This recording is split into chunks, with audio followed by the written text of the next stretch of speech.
All right, welcome to the Eric J. the Great podcast show. We got very special guests on the show today.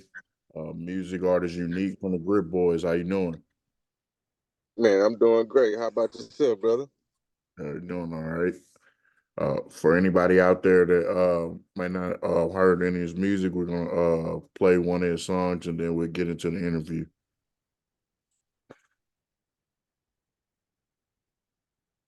What up, Nate? What up, Nate? Just a quick ghost speech. Talk to Sil so we can pull three while we roll leaf. It's kind of hard to hear you niggas hating from the nosebleeds. No cap, but seriously, my nigga, we in the flow seats. This for the real niggas only, all that fake shit in a different category. Monsters, like Stranger Things, like 11, we was made in them laboratories. You know, a nigga got that dog in him like he part Labrador. Just know at the end of the day, I'm retrieving money, because that's the only thing that matter more. Bill, bitch, I'm checking out.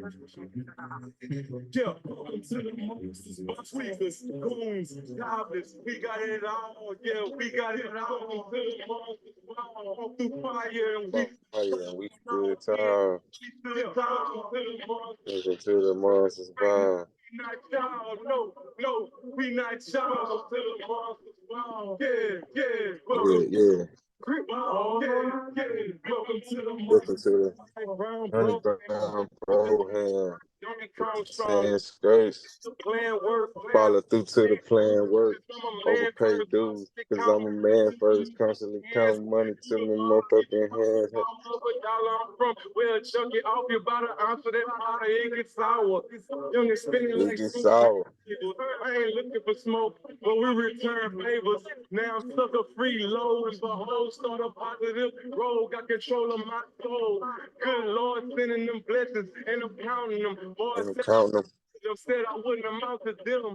Now I'm about them. Now about them. Grave homes, Hollywood. Hollywood pays like I got my Hollywood shades on, spooky around these parts. Nicky young retard living out of weed jar. Tweakers, goons, goblins, we got it all. Yeah, we got it all. Welcome to the Monsters Bar. Yeah, we stood tall on all 10. Yeah, On our 10.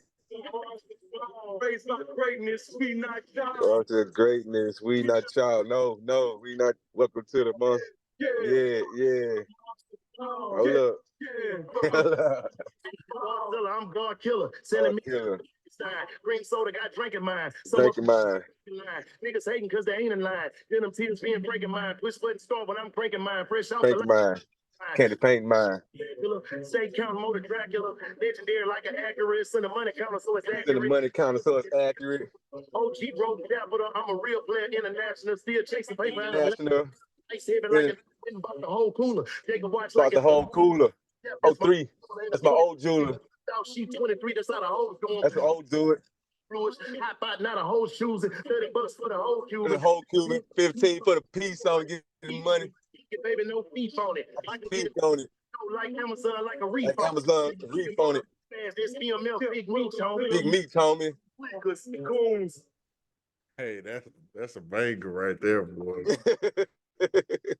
Yeah, boy, they got me want to go to the studio, man. Hey, man. That's what the music for. To get that feeling. Yeah, I can That's tell what the music y'all. for. Yeah, I can tell y'all was vibing that day when y'all made that. Man, we've been rocking with Kyle because like we kind of came from the Greek Boy days and stuff like that. We Oh yeah. it's all love. But so first off, man, just tell the people where you from. Houston, Texas, South Side, Southface to be exact, same neighborhood as Scarface. That's what's up. So for anybody that ain't never been to H-Town, man, just describe how it was growing up there, some of the obstacles and circumstances you had to overcome just growing up there. Kind of cause this motherfucker's so big, like it's a lot to like come up. It's a lot of opportunity, but it's a lot of people grabbing opportunity too. You know what I'm saying? So you gotta really pave your way if you really wanna do your thing out here for real, for real. And it's kind of the we like a stiff crowd. Like you really got a wild H-Town that really get us because we've been had our own thing. We always had our own shit. Candy, paint, ball fades, starch jeans. We always had our own stuff. So we really got a kind of air to us or flyness to us, like, you know, because we don't care about what you got going on. Getting money down here, we don't, you know what I'm saying? It don't matter. Oh yeah, absolutely. So, did you have a two-parent household? Any siblings growing up? Now it's just me, my mom, and my brother. Okay. So when you was younger, did you were you in any type of sports into any extracurricular activities? Basketball. I'm still into basketball. I don't like play a lot, but I still keep up with basketball. But I was really into basketball, like middle school, high school, and then high school I just stopped going to school. Well, I got kicked out of school and went to alternative school, and I got kicked out of alternative school. I just stopped going to school. You know what I'm saying? So you know that's how that played out. Yeah, absolutely. So when you was growing up, as far as your close family members and close friends, did you have anybody around you that was involved in the music business, or were you the first one to go down that route? My aunt, she sung like she still sings like in plays and for the theater performing arts. She still does like background singing and stuff like that. But she was the first one to like do anything musically in my family, and then me. Okay. So if you had to pick a moment, what would you say led you to doing music? Was it your auntie's influence, or was it something else? No, just my love for music. Like I used to buy everybody's CD. I had all the screw tapes, everything. I used to just listen to music all day. You know what I'm saying? So it's something I still love to this day because I still love like creating shit like that. I like making something out of nothing. That's it's fascinating to me, and I still have a passion for it. You know. Absolutely. So who were some of your favorite music artists growing up? Who were some of your inspirations? Uh, like Cameron. I would say Nirvana, Red Hot Chili Peppers, uh, Travis Barker, the whole SUC, Lil Kiki, Big Pokey, um, UGK, Lil Wayne. It's a lot of Scarface. There's a few. Okay. It's like I try to listen to everything. Janis Joplin, you know, like I listen to everything, so I kind of got like a broad spectrum kind of. Cause I'll try like to listen to something. I ain't in no hard rock and all that death metal shit, but if it got a nice beat to it and I could vibe to it, I'll rock with it. Okay. Yeah, I can feel that. Cause I just So, love music, you know what I'm saying? I just love music, like yeah. So where did you get your artist name from? just being different. It was unique, and then like my name is Dominic, but everybody would call me Neek, like in the neighborhood and shit like that. So it just kind of carried with me, and I just turned it into Unique when I started rapping. Okay. So take me back to the first time you ever went to a recording studio. How was that? How was that process? Uh, Actually, me and my partner Scooby, we used to like record ourselves. Like we had a karaoke machine. Then we'll hang the mic from the fan, like it's hanging, and like dub the tapes on each tape. And we actually gave our first demo to Willeen from the Botany Boys. He had got our first demo we ever made, and we made it on a karaoke machine in our room, like in our mama apartment. You know what I'm saying? Like that shit was crazy. You know what I'm saying? That was our first demo ever. For That's real. We got Willeen, and we started kind of being around him a little bit, and he had took us to like Rec Shop. I done seen Fat Pat record, Big Mo. Cause like they used to spend the night at the studio. Like they'll have covers and pillows at the studio. Like they'll be at the studio 24/7. Like they never left Rec Shop when they was running shit. When Rec Shop was on the radio all day. They never left the studio. Like literally, they was in that motherfucker all day. Like day in, day out. That shit was live and that shit was fun. But yeah, Willie was the first one to take me around like something like that. Like seeing people I looked up to, like being able to stand next to people I looked up to, and then that gave me motivation to actually do it. Absolutely. So as far as your recording process, would you say you more of a writer or freestyler or like a mixture of both? No, I'm a writer. I like writing it because I like having it kind of precise. I like to have a fun to it, but I like to have a little precision too, like making songs because I'm kind of good at writing hooks and shit like that and melodies and shit like that. Because I try to, I don't try to over rap the beat. I try to rap into the beat, like fall into the, like lay into the beat. I try to play with the beat and shit like that. But yeah, I'm a writer though. I don't just go in there and I don't do the punch in because like Hawk told us when we first started recording, he made us go through rap boot camp. We had to do like 40 songs so we could even start on our first album. Like he Damn. made us like go through rap, so we had to learn. And he told us like a real rapper is the first take. You're supposed to rap all the way through. Fuck that punch in shit because you gonna have to perform it. You gonna have to rap it. So you should be at least be able to get one take all the way through if you're a real rapper. You know what I'm saying? And he told us that, and that shit stuck with me. Absolutely. So if you had to pick a moment, what would you say was the moment that you knew you had the confidence to know you could pursue the music seriously? When I made some money from it, for real, like like when I seen I could make some money from it, and Paul showed me that because like Paul was really the people's champ. Like he really shook everybody's hand and kissed the babies, and like he sell every CD, he make all the money, he gonna do all the features, he gonna get all the money. You know what I'm saying? And he showed me how to work a room and be a people person because you never know who is who and what is what, or who is who gonna become. You know what I'm saying? For real.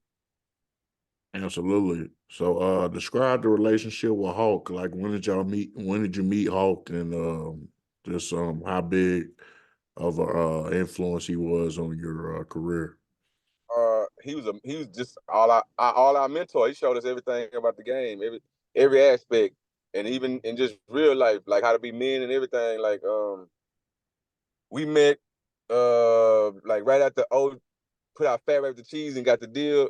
Game Face. That was a label of Ozone. They signed Hawk a little bit after Lil O. When the back was hot and all that stuff was going on, they signed Hawk, and then we had the studio down the way, and Hawk would always walk by and listen in, and he started coming in the studio and like listen to what we got, and then he started liking us, and then he started hanging in our studio, and then we built a relationship out that, and it just went from there.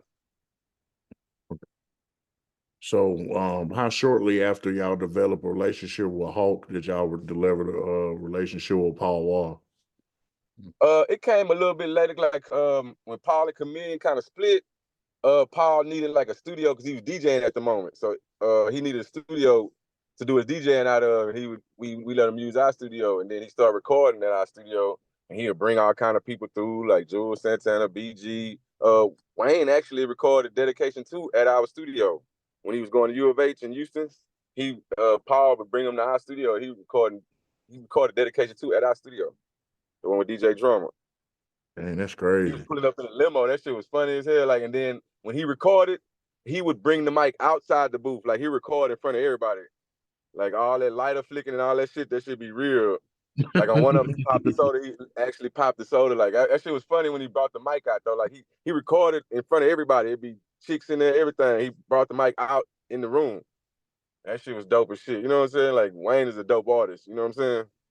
Man, to do something like that, because a lot of people like being around studio sessions and stuff, like a lot of people kind of different. I know some people, they only want the producer and probably one of their homies in there. Like, and some people Yeah. don't like a full studio when they making music. So for him to have that confidence he had at that early in his career, that just speaks volumes. Yeah, that shows. That's why he's at the point, because you have to be a showman to some point. You have to put a flair to it because it's artists. You have to have that thing about you. Like people have to kind of like want to be you or want to be like you or want attach on to something that you did or something that you said or they relate to you some kind of way and they attach to you. You know what I'm saying? Because that's how I attach to the artists that I like. It's something that they did or whatever, however, or something they said that um, brought me to them, and I start following them. And that's what an artist should be. You should invoke emotion. That's what music is. It makes you feel good. It makes you think. It makes you. It's the vibration of life. Like you can actually control people with music. We could get deeper than that, but it's all good. Yeah, absolutely. So when y'all when Hulk started working closely with y'all and y'all started putting music out, what was that first record that popped y'all off? On Your Marks, it was on his H.A. K album, the one with Chilling with My Broad on there. I'm actually on the cover of that album, but On Your Marks is a song he put us on, and he had Scooby on like 3 other songs too. But that album, and actually the last album he put out alive, but it did real well. And that On Your Marks was a song that he put us, our first song we was on, like they officially came out. Okay. So when did Hulk pass away? It was. I'm trying to say, it's May 8th. I'm trying to say 06, maybe. I don't want to lie. So that was Maybe around the 06. time y'all met Paul. Yeah, we was Hawk was still alive when Paul was DJing at our studio. We Mm. all would be in there. That shit used to be live, and everybody would come through. Little old Kiki, Pokey, everybody would come. Killer Mike would come through way back then. Yeah, absolutely, man. Yeah, I know that had to be difficult around that time when y'all at y'all height as far as Yeah, losing one that had a big influence on y'all career like that. yeah, that was our everything, really, for real, for real. Yeah, that shit was crazy. But like I say, he showed us everything we knew about. He showed us everything we knew about this shit. Everything. What I'm saying? How to hold the mic when you perform, everything. And that just, it was real fucked up. You know. Absolutely. So did Paul Wall kind of take that place when he passed, or y'all was already No, y'all we were already working together. Paul just we was working together. He started taking off. You know what I'm saying? And when he dropped the Chick Magnet album, because we was helping him. Well, I was helping him write a lot of stuff. When he dropped the Chick Magnet album, and then when he got his deal and did the People's Champ, we was there the whole time. Like he was recording at our studio. I'm oh, actually on the song with Lil Wayne on the People's Champ album. oh yeah. So man, how was the I know like this like one of my favorite eras of music. I always say to me the best era of music was early 90s to like 2010 because I feel like all the moguls that we have right now is Yeah. OGs now, and then we got all the people that's still big now, like they just now getting older. Like, that was the era where you had Oh yeah. Cash The whole Money. '90s was a beast. Yeah. the whole '90s was a beast from the Luke to the whole '90s was really a beast for real, for real. And then because then 2000s, that's when G Unit and Eminem ushered in, Jay-Z, That Gucci. Wayne kind of had it the whole time. Cash Money, Rough Rider era. That was an era. Yeah, yeah. That's a good era. '90s to 2010. Yeah, that's a bad motherfucker. You know what I'm saying? Like, if you think Yeah, about it, yeah, it's a lot of stars came out of that era. A lot, like good stars, like that really touched people and changed lives, and a lot. yeah, because I was thinking across all the genres, because I was like, you got Biggie, Tupac, you got all the people you named. Then we ain't even talking about the Luke, females. You yeah, got Beyonce, the Ashanti, Mary J. Eves, Blige. the Gwen Stefani's, the Britney Spearses, the Justin Timberlakes, the Rihannas. It's a lot. It's a lot in that era. That was a bad, but the TLCs. Oh If yeah, the '90s, you talking about Jodeci, you talking about it's a lot. You talking about the SWVs, you talking, there's a yeah, lot you can bring in.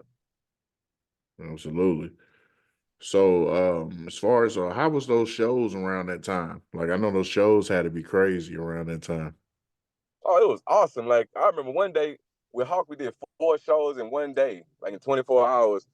That shit used to be awesome. That's I like that part, but my favorite part now is just the creating part. But I used to love the performing part too, because it's you get the reaction, you get to see how people are really vibing to your music and what you're doing out here. You get to see it. You know what I'm saying? That's what I get out of it, and I like, you know, I like creating and I like expressing myself. Absolutely.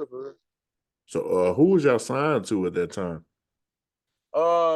We actually had we signed a TVT. We had a production deal with TVT, the same label as Lil Jon, Yin Yang Twins, Pitbull. We did like a distribution production deal with them. They gave us like half a ticket and like a $60,000 promo budget, but they end up going bankrupt, which you just file bankrupt. You don't have to pay people. They owe Lil Jon $13 million. They owed us another $500,000, but it's all good. But the thing about it, the record sales stopped counting when they file for bankrupt. The album still be out there, but they just out there. They don't count them no more because we recouped. We sold 50,000 quick, so we recouped, but we couldn't get the back end because they filed for bankruptcy. Damn. Yeah, that's the part of the game. That's the fuckery. Yeah. That's the part of the game. That's what I don't like, the politics and that part. Like, and if you don't watch, everybody pulling at you, especially when you're a hot artist. Everybody wants something from you. The promoter everybody wants something from you. So you have to watch, and it's hard to watch and be creative. Yeah, it ain't like now, like especially in this era now, like not even just in music, but athletes, all these people are just being groomed to be businessmen so early to where because you forced to be, because like if you ain't on your business, your talent it's gonna get stolen from you, because you're gonna put all your effort and all your blood, sweat, and tears into it and don't get nothing back. And that kind of, if you ain't a strong person, that could crush a person. If you put your all in everything and the motherfucker say, "Oh man, fuck you, step on you, I got the money, ha ha, I'm gone, you still gonna live how you was living while I'm balling," and that makes it harder on the artist too, because the artist, everybody knows the artist now. But he doesn't have, it's because it makes it look fucked up when the artist has all this fame and esteem, but doesn't have the money, or he's in the same spot as everybody else. You look at him funny, but it's probably not his fault. I mean, I like all information because I could decipher it how I want and regurgitate it how I want. But like, information is key. If you don't know, you can't. How you gonna do it if you don't know? You know what I'm saying? It's not really the artist's fault when everybody's reaching in their pocket, like reaching hard in their pocket. Like MJG said, it, your first deal gonna be your worst deal every time. You because it's a contract. It's a business deal. It's basically a loan. It's a bad loan too. You know what I'm saying? They just front you some money and they're just gonna make you popular. But if you don't play it correctly, you're gonna be stuck in the position that you don't want to be in. You know what I'm saying? That's why I do a lot of networking events here for like a lot of upcoming artists, and we'll give like studio time and cash away sometimes. And Yeah.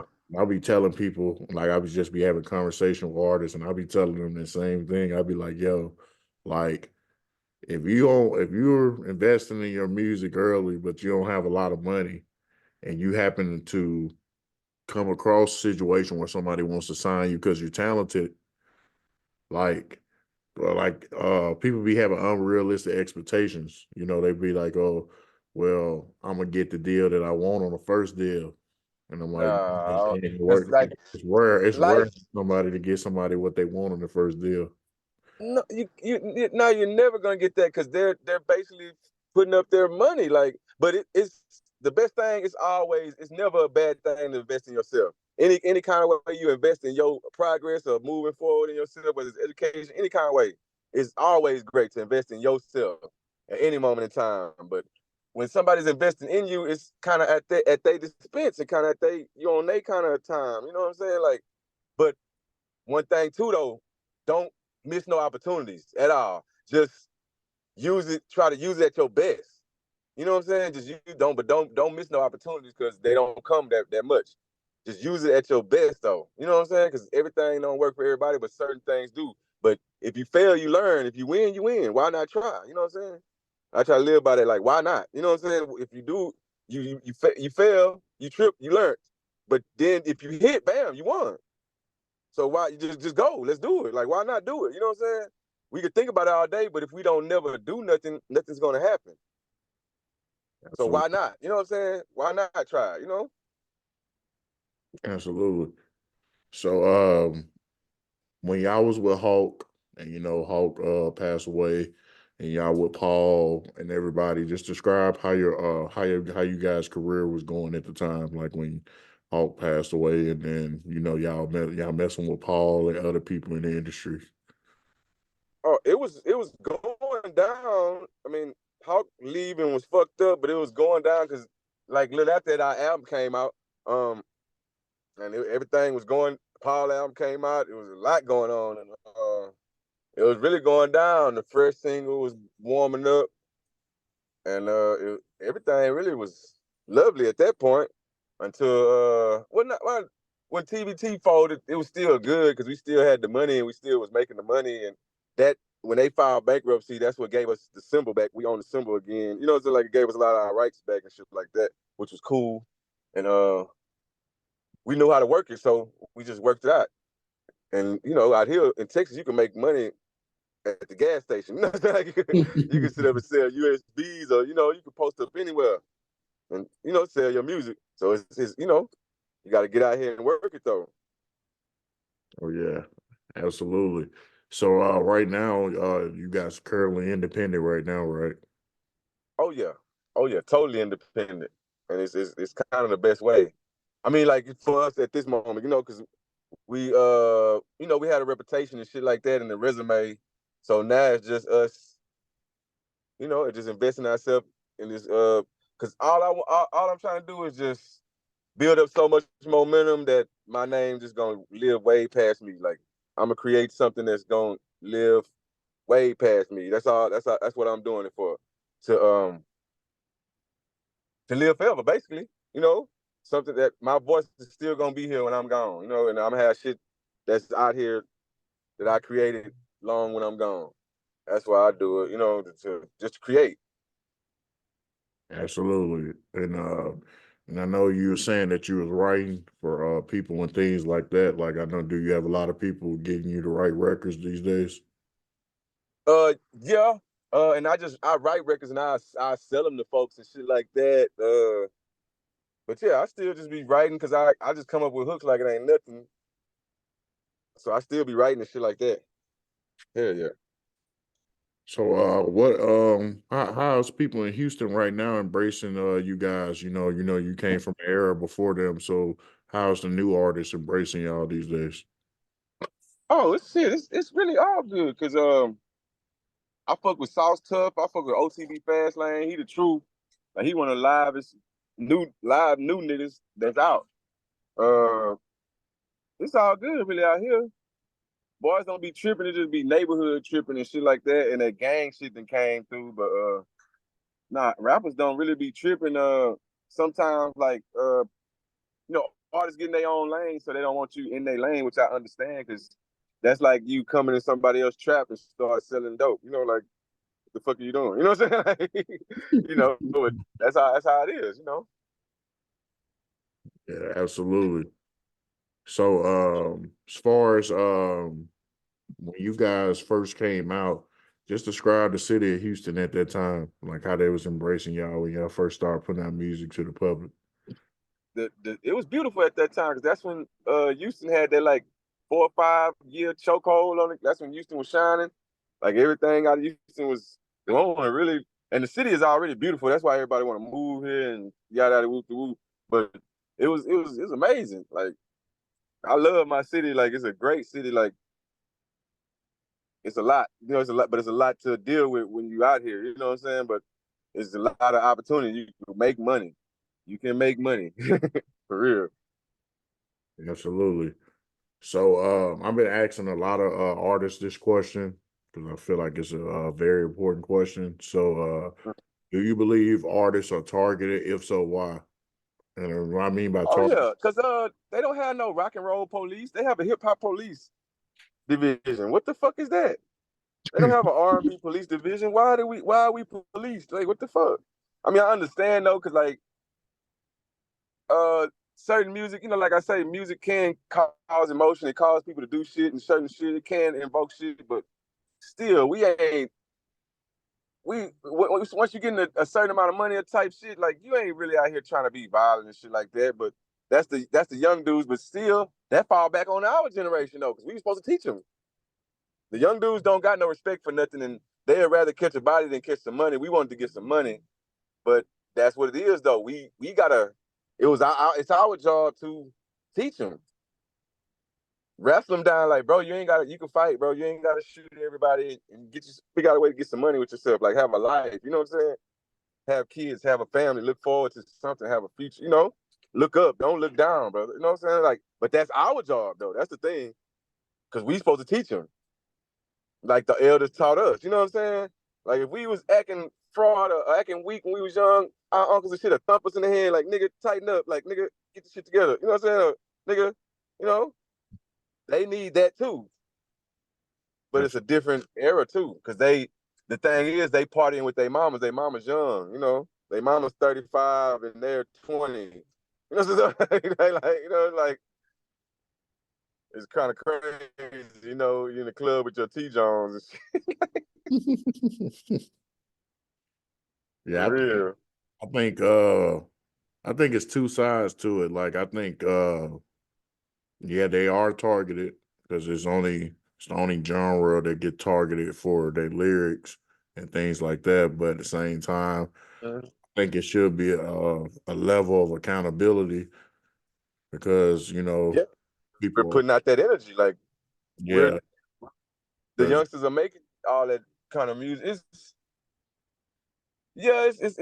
accountability, because we are conscious of what we're making. They know what they're making. They know what they're doing, man. Come on, man. You're smoking ops and packs and all this here. It's a lot, bro. You know, it's a lot. Everybody got a gun in the video. It's a lot, bro. Like, what you think they're gonna do? But it is crazy that we are the only ones that's police though. Like, that's wild. Because it's all so J. Cole. It's all so different kind of hip hop. It's Will Smith's. It's Summertime's. Hip hop is not just that, you know. But that's what everybody. Oh shit! It's a million guns, 30s, and you know. But it's other hip hops. You know, it's DOS effects. It's most deaths. It's diggable planets. It's, you know what I'm saying. It's Fuji's. It's other. You know, we have other shit. We're not all shooting. Some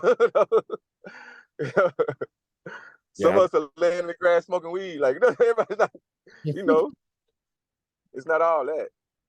But, you know, that's what they love to post, you know, and love to, you know. yeah. I don't think it's that wrong with telling where you come from and things like that, but you just have to make sure that I think some people will get caught up in that they still be actively doing it. And then Be conscious of the message you're putting out, and conscious of the people, I would say, the powers that be, conscious of what they're trying to influence you. You know, because people will try to influence you in certain ways when you have a power, you know, because doing music is a power. Like, Young Boy is the Tupac, like our Tupac to the young niggas. They live and die by him. Anything he does, you know, like how Pac was to us, you know what I'm saying? Or to me, you know what I'm saying? Everything he did was live, and everything he did was, you know, that's how he is to them. But he needs to realize, like, bro, okay, you telling them about the 30, but tell them how you got rich. Tell them how this going on. Tell them, educate them. You know, use it for, you know, have a message. Like, I don't want to say like use followers, like, but it's a lot of responsibility comes when you got that power. It's a lot of responsibility, and you have to be a strong person. You have to be a smart person. You don't get rich being dumb. So teach the young niggas what you did, or teach them something, you know, to get some money. You know what I'm saying? Teach them that too. You know what I'm saying? Like, be that kind of artist. absolutely. I think a lot of these artists, like, you know, they be having so messed up households, you know, growing up, you know, young boy, you know, his mom stuff was unstable and not having a real stable parent and things like Yeah, that. a lot of us do though. Like, and we still are functioning people out here. That's. I mean, it's not an excuse. I mean, everybody has some shit, but you still have to stand on your team. You still have to function out here. You still have to be a father figure. You still have people watching you that you have to lead. You still have to be a human in society, bro. Like, everybody got some shit in they shit. You still that really ain't no excuse, especially when you in the position you in, and you know what I'm saying. You know your influence. You know what you're doing. You know what type of music you're making. You know what's going on around you. You know what I'm saying. Like, so it really ain't no excuse about that background. Cause look what you did. Look how far you came. Look how far you came. Oh, yeah, So absolutely. now it's time to switch the information up. Give them the information that you got. They got you rich. They got you this far. You ain't in the casket and you're rich. So it's going down. So get that information. Share that. Yeah, You know. absolutely. Do you have any I know you work with a lot of artists. Do you have any other artists right now that's on your target list that you want to work with that you haven't worked with? Um. Well, I'm trying to get a song together with Cal Wayne. I just did something with Youngster the other day. Um. I don't really like look to work with artists. I just like to fuck with people that I like and like I could vibe with, and I like listen to and shit like that. I like that type of shit to vibe. I like that vibe to be right and the shit to be cool. I don't like force shit and all that shit. So I don't really look to like deal with a lot of different artists and shit like that. Just people I fuck with and vibe with and shit like that. Yeah, I feel that. So, if you had to pick a project, what would you say is your most successful project? Oh, Ghetto Rally in Texas. The album, nationwide album that came out because we had BG, Trey Songz, Kiki, Young Red. The version that came out overseas had Mace on it, and Mace did the verse for free. Like he actually came to the studio and heard the song. Was like, man, I want to rap on this. He cleared it and everything.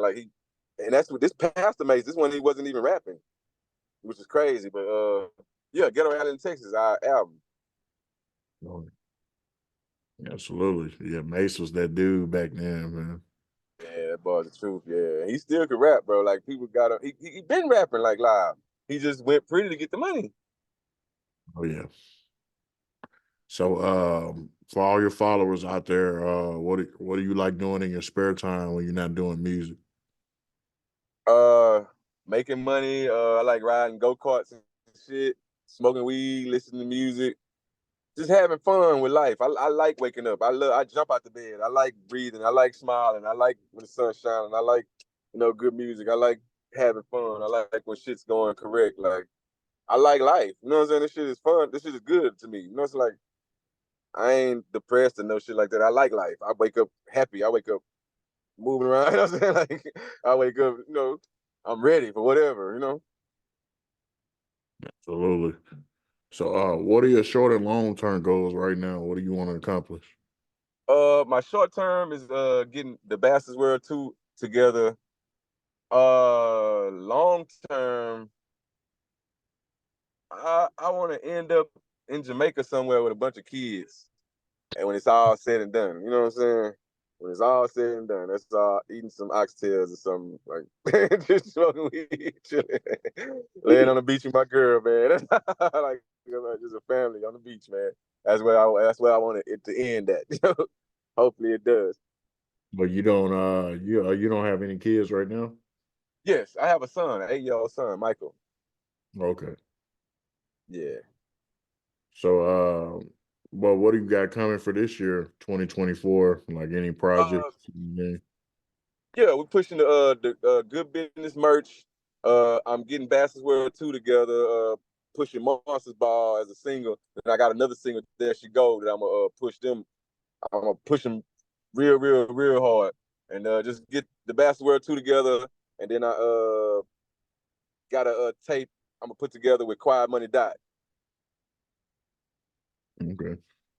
So, do you and the other Give Good Boys, do y'all still make music together a lot, or y'all just doing your own thing right now? Yeah, no, we still talk every day and we make music together all the time. We just did a podcast with Mike D, all three of us. Yeah, we still make music from time to time, but when it's three different people, we have three different lives, so that affect. We talk every day. It's not no problem like that, but Yeah, we still vibe, make music, all that shit. Playing, everything. Put money together to make shit work, all that shit. Yeah, I think it's unique with y'all because you know how a lot of groups, man, like they end up, splitting up the wrong way and things like that. Some people, where they Yeah. constantly go, whatever the case might be, like what would you say was the constant for y'all relationship while y'all still had good relationships to this day? This GB is our Rockefeller symbol. Like nothing's bigger than the brand, really, actually, because the brand's gonna last forever. This is what's gonna keep us fed. And it's that's what kind of makes it unique because it's three different people working. So if three different people are working towards the same goal, what do you think is gonna happen? It's gonna three different effects. It's gonna be three different waves of people, three different people that they fuck. It's it's making it a little easier, but it's a little harder because it's three different people you have to get together. Yeah, three different people schedules, three different people lives, but it's three different people always also working at the same goal. You know what I'm saying?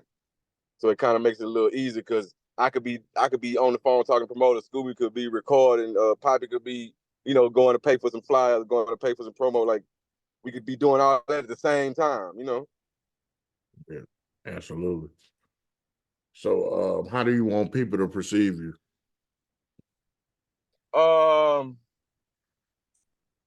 As unique, just different. Just like basically a human kaleidoscope, a human acid trip. That's what I am. You know what I'm saying? Basically, like, you know what I'm saying? That's what it's gonna be. Absolutely. Give me your hip hop Mount Rushmore. Um, Future, Cameron, Scarface, 50 Cent, and then Lil Wayne. All right. Yeah, that's a tough right there. I always say 50 Cent got the best story in hip hop. Yeah, he has the most authentic story. Like his shit is he's not capping about shit. And it's solidified like he's beefing with real street guys. Like it ain't no, he's not. You know what I'm saying? He beefing with rap dudes, but he got shot. Like bro, that shit is all his mama, died. All that shit is documented. He has like his life is a story, is a book, literally. And he had like one of the greatest run, really. He had one of the greatest runs, bro. And he's still for him, and it's still the way he's functioning. Still, he did awesome. He did a great job. Oh, yeah, absolutely. 'Cause I was like, I used to play that game Bulletproof coming up. Yeah, Like, him them trying to blackball him and him beefing with those labels X and all that stuff for him to overcome all that and kind of turn into a TV mogul, man. That's yeah. crazy. He basically went through it all, just through life and music. Like he basically went through it all. Like any adversity that you could put in front of him, he dealt with it and became who he's. That's crazy, but it shows you it can happen. Like it literally can happen. Absolutely. So who would you like to see on the Eric J the Great podcast next as a guest? The only kick is you gotta Uh, get him on the show. uh, Quiet Money Dot, Killer Calion, Propane. There's a few people out here. There's a few out here. OTB Fast Lane, Cal Wayne. There's a few out here. Absolutely. Yeah, I never heard of I probably heard his music before. His name don't sound familiar, the OPD Fastlane. OTB, yeah. My shoes, my bussin'. Done. I don't know. It's a big song out here, but yeah, he's a cool artist. He's like a Texas juvenile Oh, because okay. he can make like songs that chicks dance to and still make gangster music. All kind of music, real music. He that type of artist. And I fuck with him too. Absolutely. Do y'all still do a lot of shows together? Oh yeah. Yeah. Every time they got the money for shit show. Oh Yeah, yeah. yeah. And see, people don't know about Texas. You can go platinum in Texas. It's so big. There's so many cities out here. You can function in Texas. Don't have to go nowhere else. that's the unique thing about Yeah, being a Texas artists, because they were saying people come millionaires just staying in we their don't own have to state. leave. Yeah, we don't have to leave like because we can do shows, all through Texas. It's like you gonna get streams. Texas is big. You don't understand like how big Texas actually is. Yeah, Texas was the size of 3, 4 states. So I had to drive through Texas one time. Took a whole day to get through Like 13 hours, 14 hours. there. That's a lot of land, a lot of people, a lot of shit you can touch. Yeah, that's crazy. Yeah. But yeah, you got any closing remarks or anything else that you want to tell the people that you got going on, and let people know how they can keep up with y'all on social media and all that good stuff? Instagram at Nikki.Montana, Instagram at Grit Boys, at Good Business Merch, and just live life, man. Wake up happy, drink water, and like smile, like make dance, just live the shit because you got to deal with it. You know what I'm saying? Like shit, we ain't doing no folding. So what you gonna do? Wake up grumpy and still have to deal with the same shit?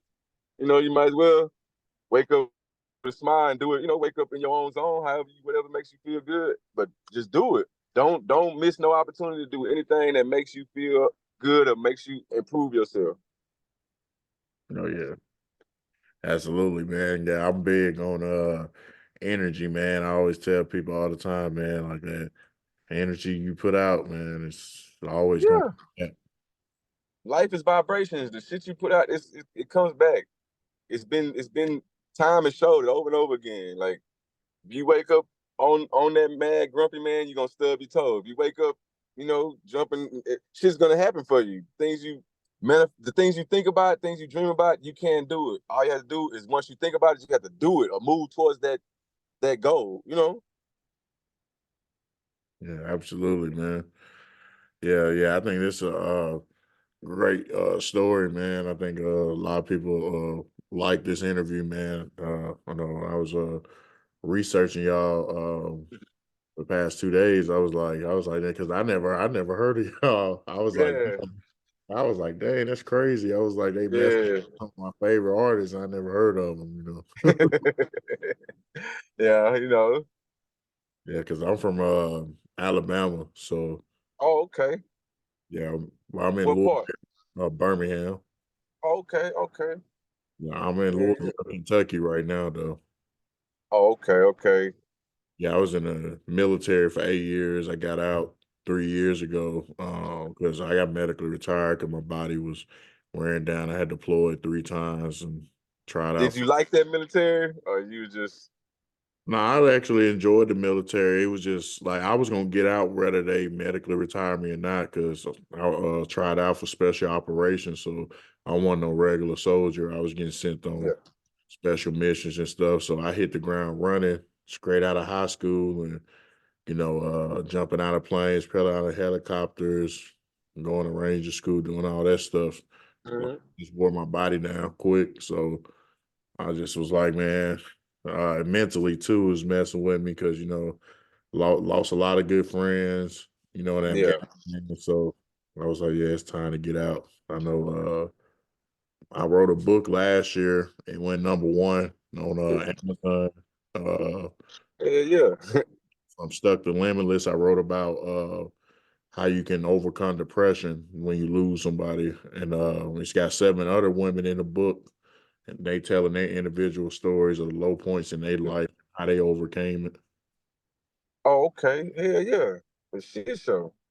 Yeah, because I know in the military they kind of look down on soldiers for going to mental health, try to say that you're weak and things like that. But Uh, it got to a point with me where I ain't really care no more. I was like, I gotta go talk to somebody because I don't see too much. yeah, like that shit is like, come on, man.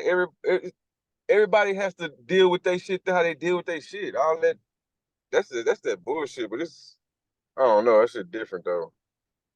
Yeah, it's just the culture of the military. Like, like I Yeah, tell people all the time, like the way I was in the military versus me being a civilian now is two different people. Military is kind of an alpha male environment. Like yeah, oh, I got this badge, or I got this school, or I'm special forces, you regular Yeah. soldier, you know what I'm saying? Like it's always like a like competition if you Like know. high school kind of, yeah. Like I'm this, I'm that, or you not this, or I do this, kind of like that. Yeah, so but when I got out, I did what most people do in 20 years, I did in 8. I got every award. Did you achieve what you went in for? Did you achieve? Did you get out of what you went in for? Yeah. I wanted to get a retirement. I ended up getting it before that 20 years, so I got it in 8 years instead of 20. So that was good. I still got all my health insurance and all that stuff. Yeah. Uh, and I met a lot of good people. So I still talk to a lot of people I went to Afghanistan with and things like that because you build those real brotherly bonds that you speak to people for the rest of your life. Yeah. People, you should get shot at with people and stuff. That's a different type of connection. Yeah. Yeah. Yeah, so I get DMs all the time about my book because people be like, man, this really helped me and things like that, just either soldiers or just regular people that went through depression or any type of mental health obstacle. And that's the thing. That's what life is about. Like touching as many people as you can that clings on to a part of you. Like same thing I said before. Like what do y'all have in common? Something y'all have the same thing going on. Y'all can come together and make each other. Like come together. That shit is crazy. That shit is great. Yeah, absolutely, man. That's a power. It's a power to make people move and make touch people. Yeah, I tell people all the time, man, like try to explain to people, they be asking me questions because they know I was special forces and things like that. So they be Yeah. asking me like, what really be going on over there and things like that. And I was like, Yeah. I was telling one of my friends the other day, I ain't never told nobody, I only told a couple people this story, but I was telling them like when I first got out the military, one of my favorite countries I've been to was Korea. So I went Yeah. back to Korea to visit one of my friends that was still in the military, and I was walking in the alley and ran across some Taliban dudes, and they had walked up to me and they told me that I wasn't welcome there. And I Yeah. had one of my civilian friends with me, and he was like, and so I told him once they had walked away, he was like, "Man, why did they say that to you?" I was like, "You gotta understand, bro. Like, I went on a lot of special missions. When you leave the country, your Yeah. identity, your identity. So, and I won't be surprised if they, recognize my face. You know what I'm saying? Because I did a lot of stuff. So, you know, I was just like, you come with the territory. Like when I joined the military, I was like, I wanted to be one of the baddest dudes in it. I ain't want to Yeah. just be a regular soldier. I wanted to Mhm. get every skill set that I could possibly get. So when it come time, if I did had to go to war, then I'll You be ready? You want so, all the information? Yeah. so yeah. I got stuff signed by President Trump. Got all type of awards that you can get. So I did everything you could possibly do in the military except stay in 20 years. So. Yeah. Shit, like me, you won to me. Like you won the race for real. Yeah, I started doing a podcast when I got out in 2020. And then because I wanted to focus on mental health when I started doing artist interviews, but then I started to take off when I started doing real life topics. I started talking about fake friends, ghost followers, should you kick your kid out at 18 years old, stuff that I know Yeah. people gonna come across. So Oh yeah, yeah, yeah. then I was like, the child support one was a big one too. Because I was like, Yeah. if you really wanted kids to be in another environment, like to not put a repetitive cycle, they would take 10% of their child support payment and make the mom put it in the trust fund. So all these Yeah. kids will keep having to start out at ground zero. So to go where it's really supposed to go. Yeah. Yeah. Yeah, man.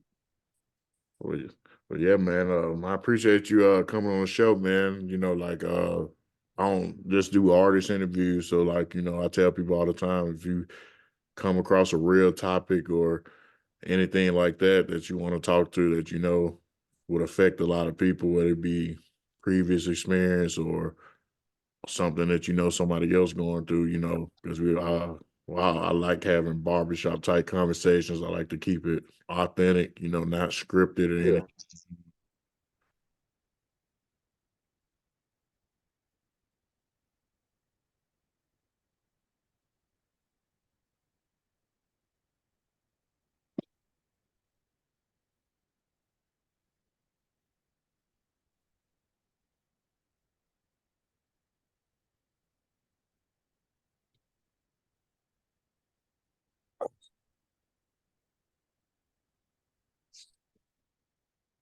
I can't.